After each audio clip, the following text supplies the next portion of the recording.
Trade लेते time पे क्या क्या देखना चाहिए। इस वीडियो में एग्जैक्टली हम बात करने वाले हैं ऐसी 9 चीज़ें जो अगर आप ट्रेड लेते टाइम पे कंफर्म कर लें तो आपका ट्रेड काफ़ी अच्छा हो सकता है। एज यू नो, ट्रेड सिर्फ एंट्री एग्जिट का नाम नहीं होता। ट्रेड में आप जितना मल्टीपल कंफर्मेशन लेते हो आपका ट्रेड उतना ज़्यादा बेहतर हो जाता है। और ये जो चीज़ें मैं बता रही हूँ ये हर मार्केट में हर जगह पे आपको काम करेगी। वीडियो स्टार्ट करने से पहले मैं आपको बता दूँ, मेरा नाम है रूनी शर्मा। मैं पिछले 8 साल से ट्रेडिंग कर रही हूँ। ट्रेडिंग में मैंने जो भी सीखा है अपनी गलतियों से, जो भी मेरा खुद का एक्सपीरियंस है, वही मैं वीडियो के थ्रू आपको बताने का ट्राई करती हूँ। So let's start the video. सबसे पहली चीज़ देखो, ट्रेड लेना बड़ा ईजी है लेकिन सही तरीके से ट्रेड लेना बड़ा मुश्किल है। 6 घंटे के मार्केट में अगर आप एग्जैक्ट ट्रेड की बात करें तो शायद आपको 6 ट्रेड भी ढंग का नहीं दिखेगा। 6 ट्रेड भी ढंग का नहीं दिखेगा। और जितने आप पुराने होते जाओगे, जितना आपको मार्केट में टाइम होता जाएगा, जितना आपको मार्केट में एक्सपीरियंस होता जाएगा, उतने ही कम आपको ट्रेड दिखना शुरू होंगे। क्योंकि आपका एक व्यू बनने लगता है, आपको मार्केट समझ में आने लगता है कि एग्जैक्टली मार्केट आखिर करना क्या चाहती है। So that's the thing. चलिए, सबसे पहली चीज़ जो ट्रेड लेते वक्त हमें ज़रूर देखना चाहिए, that is called closing price. Market की ओपनिंग कहाँ हो रही है, क्लोजिंग प्राइस के मार्केट किस तरफ है। ये एक चीज़ मैक्स टू मैक्स टाइम पे इंट्राडे में आपको डायरेक्शन का बताता है कि मार्केट किस साइड जा सकता है। ठीक है, और अगर मान लिया लेट्स से मार्केट के डायरेक्शन का ही अगर पता चल जाए तो बहुत है ना। जैसे मान लिया मार्केट अगर ऊपर जा रही है, मुझे पता है कि अगर आज मार्केट कॉल साइड में जा सकती है तो मैं सिंपली क्या वेट करूँगी, एक डिप का। डिप लगा है, मैं एंट्री लूँ। इसके अगेंस्ट देखा जाए तो अगर मान लिया सेलिंग भी जा रही है और मुझे अगर कंफर्मेशन है कि मार्केट डाउन साइड जा सकते तो मुझे क्या करना है, एक थोड़ा सा राइज हो मैं सेल करूं। मतलब ये है कि अगर इंट्रा में डायरेक्शन का पता चल जाए तो आधी चीज़ें तो वहीं पे सॉल्व हो जाती है। आपको बस कंफ्यूजन कब होता है कि ऐसा ना हो कि चढ़ती हुई मार्केट गिर जाए या गिरती हुई मार्केट पूरी तरीके से चढ़ जाए। ठीक है, सो सबसे पहली चीज़ जो आप चेक करते हैं या आपको चेक करना चाहिए, अगर नहीं करते तो करना चाहिए, क्योंकि जानते हो मैक्स टू मैक्स जितने भी पुराने ट्रेडर हैं वो इसको फॉलो करते हैं और भीड़ से अलग आप नहीं चल सकते।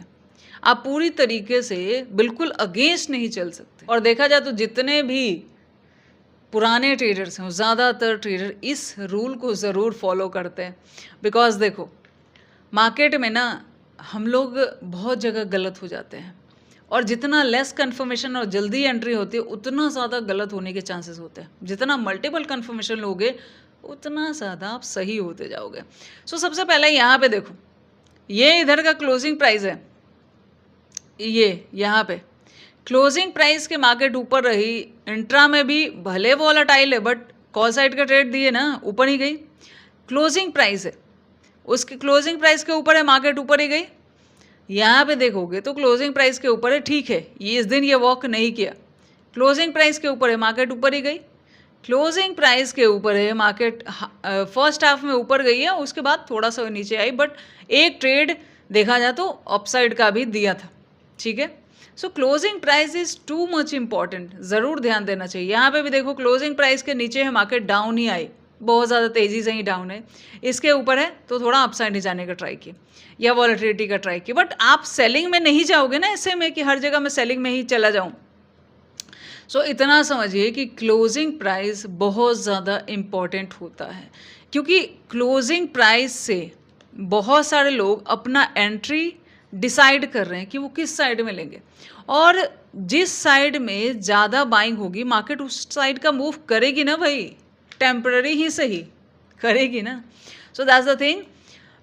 क्लोजिंग प्राइस देखो, कहने का बस इतना मतलब है कि देखो आपके एक कन्फर्मेशन का कारण बनता है। ठीक है, सब जगह आप देखोगे जितनी भी जगह क्लोजिंग प्राइस काम करता है। दूसरी एक चीज़, ये तो पहला कन्फर्मेशन हुआ जो आप कंफर्म करोगे तो आपको एक डायरेक्शन, एक ओवरऑल एक आइडिया आप लगा सकते हो सिंपली कि क्लोजिंग प्राइस मतलब यहाँ पे है तो मार्केट इस डायरेक्शन में जा सकते हैं। इसका एक और मैं इसमें से एक और बात बता देता हूँ। लेट्स से ये क्लोजिंग प्राइस है, मार्केट यहाँ कहीं गैप अप ओपन होती है या इधर कहीं जाती है और घूम के क्लोजिंग प्राइस पे आती है। ठीक है, नो डाउट एज यूजुअल, जैसे बायर इसको closing price act as support and resistance, तो यहाँ पे लोग बाइंग करेंगे। उसके बाद मार्केट अगर इसको तोड़ के वापस इसको एक रेजिस्टेंस बना के इधर सेल ऑफ करती है, देन ये बहुत अच्छी मैक्सिमम टाइम पे ये बहुत अच्छी सेलिंग आती है। सो ऐसे में अगर मान लिया इधर कहीं एंट्री लेके हम एसएल दे भी लेते हैं, तो छोटा एसएल दे के तुरंत हट जाओ, फिर री एंट्री दूसरी जगह प्लान कर सकते हो। ये चीज़ें काम करती है, बहुत जगह पे काम करती है ये वाली चीज़। और नहीं ट्रेड करना तो मत करो, लेकिन अगर यहाँ पे एंट्री बनाई है तो एसएल तुरंत हटाओ, ठीक है। दूसरा क्या होता है कई बार कि क्लोजिंग प्राइस से मार्केट गैप डाउन ओपन हो जाती है और ऊपर भागना शुरू कर देती है। दूसरी चीज़ क्या होती है कि लेट्स से क्लोजिंग प्राइस है, मार्केट यहाँ ओपन होती है और इधर ऐसे निकल रही है, ठीक है। सो क्लोजिंग प्राइस के ऊपर आ गई ना, भले नीचे खुली थी या नीचे गई थी, लेकिन वापस ऊपर आ गई ना, तो ऐसे में फिर आपको जिस डायरेक्शन में मार्केट है उस डायरेक्शन को पकड़ना चाहिए, ना कि प्रीवियस डे से कंपेयर करके प्रीवियस डे बाइंग आई या सेलिंग आई उससे मत सोचो। आज जो चल रहा है ना वो आपके सामने है, कल जो भी हुआ वो हो चुका, ठीक है। एक चीज़ और होती है, लेट्स से क्लोजिंग प्राइस है, मार्केट इधर गिरती है फिर इधर चढ़ जाती है, गिरती है फिर चढ़ जाती, मतलब ये है कि ना इसके नीचे ढंग से सस्टेन है ना ऊपर ढंग से सस्टेन है। ऐसे मार्केट ज़्यादातर पूरे के पूरे टाइम पे वॉलेटाइल रह जाता है, बिकॉज डायरेक्शन लेस रह जाता है और ये वॉलेटिलिटी का कारण होता है। तो ऐसे मार्केट से आप बच भी सकते हो। तो ये पहला कन्फर्मेशन इस तरीके से काम करता है। दूसरा कन्फर्मेशन आता है फर्स्ट कैंडल, जिसमें जैसे मेरे लिए फर्स्ट कैंडल होती है 5 मिनट में, 5 मिनट में ट्रेड करती हूँ।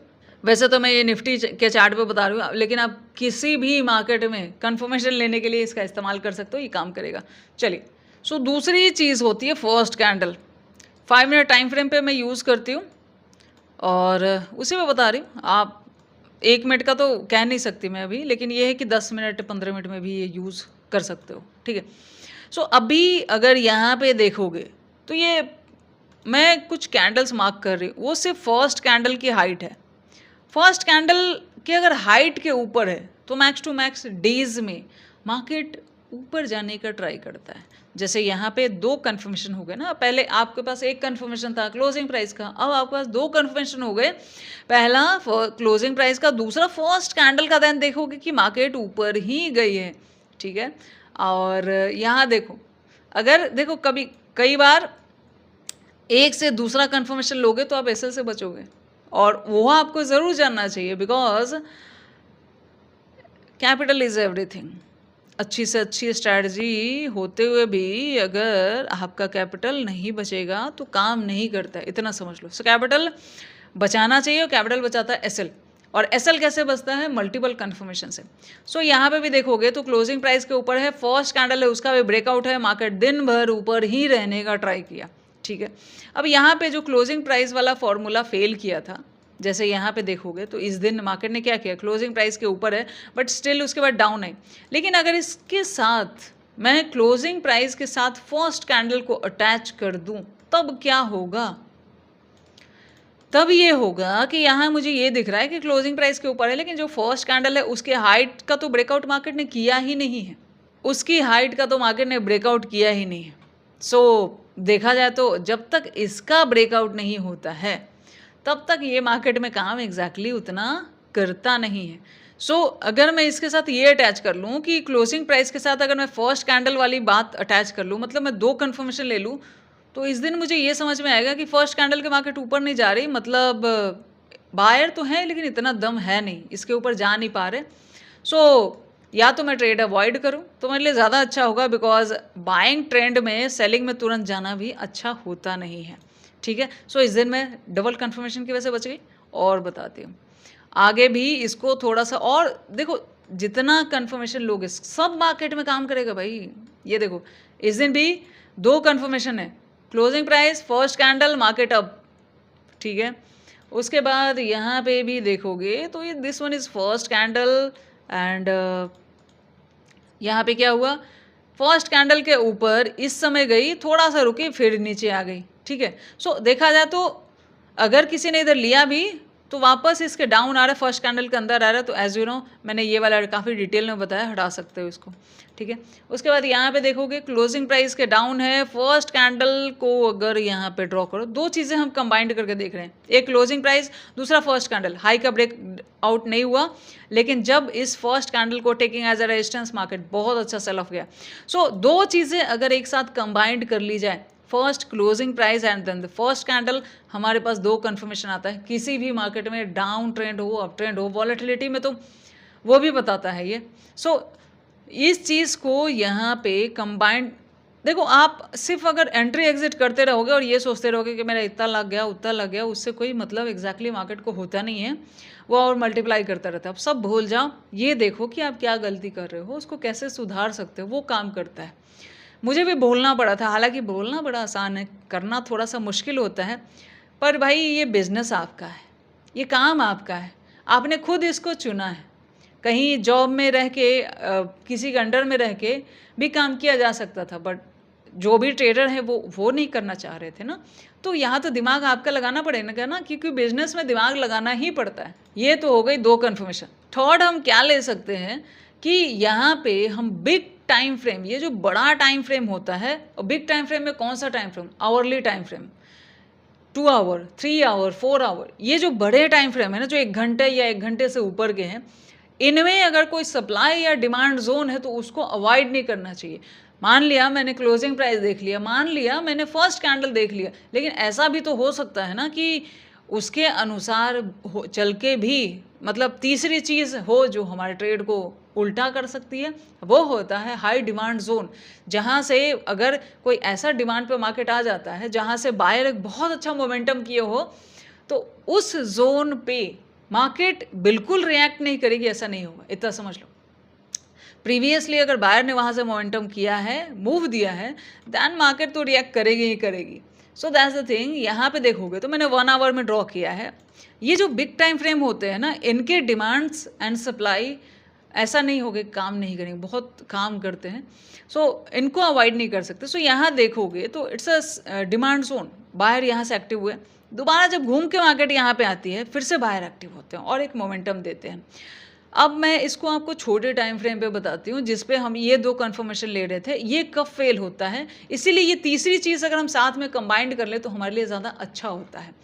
Let me draw it. यहाँ पे अगर देखोगे तो यही वाला जो अभी ये वाला चार्ट है अर्ली टाइम फ्रेम में, इसको मैंने 5 मिनट पे ड्रॉ किया है, सेम डेट वाला, ठीक है। अब इसमें देखोगे तो एक, और ये जो डिमांड जोन है ना, एग्जैक्टली अगर इसमें देखोगे तो लगभग 500 साढ़े 500 का निफ्टी में मूव, बड़ा मूव है। अगर निफ्टी में 500 मूव है तो समझो कि सेंसेक्स और बैंक जो है वो हज़ारों के मूव कर रहे हैं, ठीक है। सो 2.5%, 2.5% मार्केट जहाँ से ऊपर गई है, तो सिंपली ये कहने का मतलब है कि ये एक तगड़ा डिमांड जोन है, अवॉइड नहीं किया जा सकता। एक आध कैंडल नहीं है, 150 का मूव नहीं है, सीधा 500 से ऊपर का मूव है। देन यहाँ पे बिल्कुल भी बायर नहीं, दोबारा जब इस जोन पे आएगा नहीं ट्रेड करेंगे, ऐसा नहीं होगा। सो जब इस जोन को हम ड्रॉ करते हैं तो आप इस चार्ट में एक चीज़ देखोगे कि अगर मैं इस बड़े डिमांड जोन को अवॉइड करके चलूँ तो मेरा काम नहीं चलेगा। जैसे यहाँ पे देखो, ये क्लोजिंग प्राइस है, डाउन है, फर्स्ट कैंडल है, उसके भी मार्केट नीचे है, लेकिन still it's a demand zone जहाँ से बायर ऊपर गए थे। जैसे मैं इसको थोड़ा सा क्लोज करके दिखाऊँ तो ये दोनों जो कन्फर्मेशन हमने प्रीवियसली लिया, इस पे ये डिमांड जोन भारी है, ठीक है, जहाँ से बाहर गए थे। सो इस डिमांड जोन को मार्केट ने रिस्पेक्ट किया और मूव किया, तो हम इसे अवॉइड नहीं कर सकते। अगर कोई बड़ा सा डिमांड जोन है तो उसका कन्फर्मेशन और उसको देख के ट्रेड लेना बहुत ज़रूरी है, बिकॉज एज यूजुअल देख रहे हो सीधा मार्केट ऊपर की तरफ गई है। आप सिर्फ दो चीज़ें, भाई ट्रेडिंग समझ रहे हो, ट्रेड में एक बात दिमाग में हमेशा रखना कि भले आपको 5 साल 10 साल हो गए हो, लेकिन ट्रेड में जो ट्रेड कर रहे हैं, यहाँ ऐसे भी लोग हैं जिनको 15 साल 20 साल 40 साल भी हो चुके होंगे, ठीक है, 30 साल भी हो चुके होंगे। तो सामने वाले को ना खुद से कम कभी नहीं आंकना चाहिए, भले ही आप अपने फील्ड के एक्सपर्ट हो, ठीक है। और दूसरा, आप खुद ही सोचो कि आप पहले दिन ट्रेडिंग में क्या जानते थे, 1 साल बाद क्या जान रहे हो, 2 साल बाद क्या जान रहे हो, ठीक है। आपको 5 साल या 8 साल या 10 साल हो रहे, तो आप पहले दिन से कितना अपग्रेड हो, तो अगर कोई 20 साल वाला है तो आपसे तो ज़्यादा ही जानता है ना। इस चीज़ को हमेशा एक्सेप्ट करके चलना चाहिए। इस वजह से क्या होता है ना, आप घमंड नहीं पालोगे कि आप ही समझदार हो, उस चक्कर में आप गलतियाँ कम करोगे। स्टूडेंट बने रहो, एक्सपर्ट कभी भी नहीं कोई बनता मार्केट का। स्टूडेंट जो बना रहता है वो सीखता रहता है मार्केट में। So that's the thing, it's a demand zone, don't avoid it. ये ज़रूर काम करता है बिग टाइम फ्रेम का, 5-10 मिनट नहीं, कम से कम ये आवरली टाइम फ्रेम पे मैंने ड्रॉ किया है। 5 मिनट पे बस एंट्री के लिए दिखाया है, ड्रॉ इसको 1 आवर टाइम फ्रेम पे किया गया है, इसीलिए इसको कभी अवॉइड ना करें। दूसरा एक चीज़ समझो, मार्केट ना एक लिमिट में चलती है। लिमिट मतलब एक डायरेक्शन होगा जो उतना तक मार्केट चढ़ेगी और थोड़ा सा एक रिट्रेसमेंट लेगी। जैसे आप अगर सेलिंग की भी बात करो तो मार्केट का कुछ ऐसा मूव है, गिरेगी, थोड़ा सा चढ़ेगी, देन फिर गिरेगी, अगर गिरावट भी करनी फिर थोड़ा सा चढ़ेगी फिर गिरेगी। ये तरीका है ना कि ऐसे बस गिरती जाए। निफ्टी को कभी देखा है कि 5000 बस गिरती ही जा रही है बिना किसी रिट्रेसमेंट के? पॉसिबल नहीं है ना। इस चीज़ को समझना चाहिए। अगर आप इस चीज़ को समझोगे, ये जो ग्राफ दिखता है ना, ये बहुत हम इजी लेके चलते हैं कि हाँ मार्केट ऐसे चलती है, ऐसे चलती है। क्या लॉजिक बनता है इसका? ठीक है, एक रेंज तक बहुत तगड़ी सेलिंग आए, उसके बाद रिट्रेसमेंट आती है। इसको जानना और इसको मानना और इसको मार्केट में अप्लाई करना, ये सब अलग अलग चीज़ें हैं। एक होता है कि बहुत सारे लोग जानते हैं, दूसरा होता है कि बहुत सारे लोग इस चीज़ को समझते हैं कि आखिर इसका एग्जैक्ट मतलब किस किस जगह पे कैसे कैसे निकल रहा है। जैसे अगर मैं एक बात बताऊं, यहाँ पे देखो एक सेलिंग आई, कितनी बड़ी सेलिंग है, 1200 की सेलिंग है। कभी निफ्टी 700 सेल करेगी, कभी 1200 सेल करेगी, लेकिन एक जब रेंज मोर देन 500 अगर गिरावट हो जाए, 700, 800, 1100, 1200 गिर चुकी है, कितना गिरेगी? 2000, 3000, 4000 गिरती जाएगी। एक आध बार मैंने देखा जब बहुत तगड़ी सेलिंग आई है, ठीक है, उस तगड़ी सेलिंग में भी क्या मतलब, जैसे इसमें 1200 गिरा 3 दिन में, ठीक है, तो एक रिट्रेसमेंट बिना नहीं गिरता है मार्केट। भले ही कितना भी ऐसी सेलिंग हो जिसमें बहुत ज़्यादा शार्पली मार्केट, फिर भी एक रिट्रेसमेंट लेगा। ये मार्केट का भाई एक कैपेसिटी है। जैसे किसी गाड़ी को ले लो तो उसकी एक स्पीड लिमिट होती है ना कि वो 200, 250, 150, इतना ही आप फुल रेस दे दोगे तो भी इतना चलेगी। वैसे ही कभी कम कभी ज़्यादा हो सकता है, ऐसा नहीं है कि 1200 ही हर बार गिरेगा।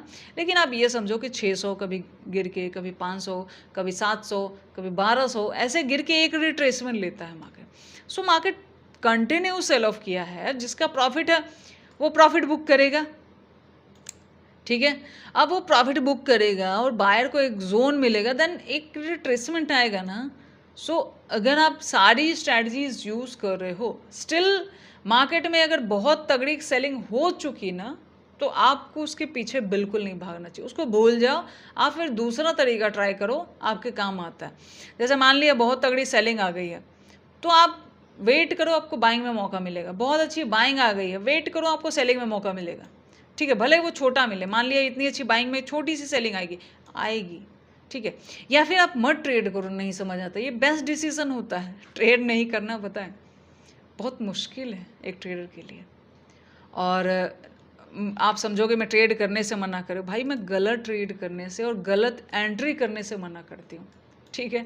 चलो नेक्स्ट चीज़ की बात कर लेते हैं भाई। नेक्स्ट चीज़ आती है कैपिटल।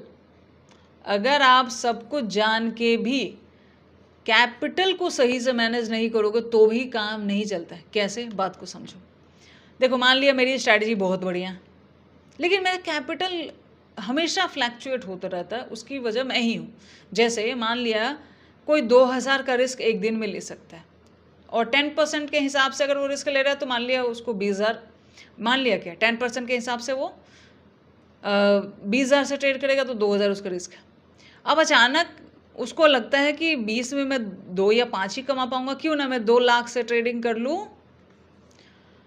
तो 2 लाख से वो बंदा सिर्फ प्रॉफिट बढ़ाने का नहीं सोच रहा कि 20,000 कमाएगा, लॉस भी 20,000 ही जाएगा भाई, उसको ध्यान में रखना चाहिए। अब इसकी वजह से क्या आपके साथ गड़बड़ होगी कि ये एंट्री पॉइंट है, it's a target point and this one is SL point, ठीक है। अब यहाँ 2000 जाता है तब तो आप आराम से होल्ड कर रहे हो, ये टारगेट है आपका। लेकिन वहीं अगर मान लिया आप 20,000 की जगह 2 लाख लगा देते हो, तो यहीं तक मार्केट यहाँ तक थोड़ा सा लॉस दिखाएगी जिसमें आपको -10,000 दिखेगा और आप निकल जाओगे, मार्केट ऐसे भागेगी। वैसे में क्या करोगे? वैसे में क्या करोगे? यहाँ कोई स्ट्रैटेजी की गलती थी, आपने एसएल सही लगाया, एंट्री सही है, टारगेट सही है, किसकी गलती थी? आप उतना ओवरलोड ले लिए हो जितना आप रिस्क ले नहीं सकते, इसकी वजह से आपके लॉसेस हुए। उस चीज़ को भी समझना ज़रूरी होता है ट्रेड में, ठीक है। सो ओवर साइजिंग मत करो, एक स्टेबल कैपिटल को चलने दो, 6 महीना 1 साल चलने दो ना। जैसे देखो यहीं पे मैंने जो मोमेंटम वाला बताया था, यहाँ देखो मार्केट 700 गई, अब मार्केट बुलिश है, बट एक रेंज से अगर मार्केट गिरना शुरू हो गई है तो आप ना अगर इस मोमेंटम को, इसको दिमाग में रखोगे तो इसमें कमाने का पता नहीं गवाओगे। सो एक रेंज जाने के बाद कभी कम कभी ज़्यादा हो सकता है, मार्केट एक रिट्रेसमेंट लेती है, मार्केट की मर्जी है वो कितने में करेगी भाई, ऐसा कोई फिक्स वाली बात नहीं होती। कोई सप्लाई जोन भी हो सकता है या कोई ऐसा जोन भी हो सकता है जहाँ मार्केट एक अच्छा मूव कर रखी हो तो वहाँ से गिरेगी, ठीक है। सो उस की वजह से ये जो मूव हुआ, इसकी वजह से अगर यहाँ व्यू रखा जाए तो वो काम नहीं करता है। इसीलिए एक मोमेंटम होने के बाद आपको ये भी देखना होता है कि आखिर मार्केट कितना मूव कर चुकी है, ठीक है। ऑलरेडी आपने लिया नहीं लिया डजंट मैटर, मूव कितना कर चुकी है। फिर एक चीज़ और समझिए, एसएल सही जगह लगाना और एंट्री सही करना, ये भी एक ट्रेडर का काम होता है। आप एसएल कहाँ रखोगे? लेट्स से बताती हूँ, इस ट्रेड को यहाँ पे समझते हैं। ये मार्केट ऊपर जा रही है, यहाँ किसी ने एंट्री लिया या नहीं लिया? लिया होगा, उसका मार्केट एसएल ले ली। अब दूसरा ट्रेडर है, पहले इस चीज़ को देखो, भागते हुए मार्केट में जब भी आप एंट्री जाते हो तो आप बहुत अच्छे ट्रेडर हो, कुछ भी हो, आप बस एक गलत एंट्री की वजह से और एक रिट्रेसमेंट जो मार्केट का नॉर्मल प्रोसीजर उसकी वजह से आपके लॉसेस आते हैं। और यहाँ पे देखो ना, अगर मार्केट इतना मूव कर दी है तो आप एसएल कहाँ रखोगे? आप सिर्फ ये सोच रहे हो कि मार्केट पता नहीं कहाँ चली जाएगी, बट आप एसएल कहाँ रखोगे? आपको एसएल की जगह मिलनी चाहिए और वहाँ आपका निकलना चाहिए, दोनों चीज़ें। फिर एसएल तक आ जाए तो ये मत सोचो कि मैंने सही लगाया गलत लगाया, जो भी है एसएल लेके वहाँ से सबसे पहले एग्जिट हो जाओ, इससे बेस्ट डिसीजन आपके पास नहीं होता, ठीक है। सो भागते हुए मार्केट में एंट्री लेने से बेहतर है कि आप जो मूव छूट गया छोड़ दो, रिट्रेसमेंट का वेट करो, छोटा आए बड़ा एक रिट्रेसमेंट आएगा, देन आप सोचो ना एक एंट्री ली। दो तरह के ट्रेडर में यही बता देती हूँ, एक गलत, एक ने यहाँ एंट्री ली एसएल दिया, दूसरा वेट किया, ये रेजिस्टेंस मार्केट इसको सपोर्ट बनाया, इधर एक्सेल रखा और यहाँ तक कहीं टारगेट रखा, इसको टारगेट मिल गया, एसएल बच गया। एक ही मार्केट है, एक एंट्री यहाँ लिया और एसएल दिया और एक एंट्री यहाँ लिया और टारगेट लिया, दोनों में बस एंट्री का ही फर्क है, ठीक है। सो सिर्फ ये नहीं कि अगर क्लोजिंग के ऊपर है और ये फर्स्ट कैंडल के ऊपर है तो मैं कहीं भी एंट्री ले लूँ, उससे भी काम नहीं चलता है। आपको सही एंट्री भी प्लान करना पड़ेगा। जैसे यहाँ भी देखोगे तो अगर यहाँ एंट्री लेना सही है या यहाँ एंट्री लगे यहाँ एसएल रख के हमें टारगेट बुक करना चाहिए, ठीक है। सो यहाँ एंट्री वाला क्यों नहीं लॉस लेगा भाई? ये जो बंदे आए, आप हमेशा एक चीज़ सोचा करो, आप खुद मान लिया यहाँ बाई किए हो, यहाँ मार्केट आ गया, प्रॉफिट बुक नहीं करोगे? करोगे। यहाँ किसी ने लिया, यहाँ आ गया, प्रॉफिट बुक नहीं करेगा? करेगा। उसको प्रॉफिट बुक करने दो, हटने दो, देन आप एंट्री प्लान करो, क्योंकि मार्केट ऐसे चलती है, ये बेसिक है ना। भागते हुए मार्केट में कभी नहीं जाना चाहिए। सो इस चीज़ का ध्यान रखो कि आप एसएल कहाँ प्लान करोगे। और दूसरा एक चीज़ का ध्यान रखो कि क्या आपको टारगेट दिख रहा है क्या। जैसे मान लिया अगर कोई ये रेजिस्टेंस एरिया है और मुझे इधर ही इसके नीचे अगर मैं एंट्री ले लूँ तो जाहिर सी बात है कि चांसेस है कि यहाँ से सेल ऑफ भी आ जाए, तो वैसे मार्केट में भी नहीं जाना चाहिए, ठीक है। और टारगेट आपको कहाँ दिख रहा है? जैसे इस ट्रेड में भी देखोगे तो ये रेजिस्टेंस तो कम से कम छोटा सा एक टारगेट दिख रहा था ना। सो आपको अगर टारगेट अच्छा दिख रहा है, एंट्री सही दिख रहा है, एसएल छोटा दिख रहा है, तो ये ट्रेड सबसे बेस्ट ट्रेड होता है। तो वैसे छोटी सी स्कैल्पिंग एग्जाम्पल के लिए, अदरवाइज अगर एसएल छोटा बन रहा है और टारगेट सही बन रहा है, एसएल से ज़्यादा बन रहा है, तो वो ट्रेड सबसे बेस्ट होता है। और इससे भी बेस्ट एक डिसीजन होता है जो सबसे लास्ट है। क्या? मान लिया मैंने बहुत अच्छा एनालिसिस किया, मार्केट में एक टारगेट लगाया और एक एसएल लगाया, और अगर मार्केट मेरे एसएल तक आ जाती है तो यहाँ सबसे बेस्ट डिसीजन आपका होता है, आप एग्जिट चुप करके कर लो, फिर यहाँ किंतु परंतु मत करो। यहाँ मार्केट से लड़ो भी मत कि मार्केट आपका एसएल कैसे लेके जा सकता है। आपका सिंपल काम है वहाँ एसएल को बुक करके मार्केट से हट जाना। इससे अच्छा डिसीजन उस दिन नहीं हो सकता और आप बेहतर होगा कि आप लैपटॉप बंद कर दो। बिकॉज देखो, 1-2 ट्रेड मन है करो, नहीं मन है तो सबसे बेहतर है लैपटॉप बंद करके छोड़ दो।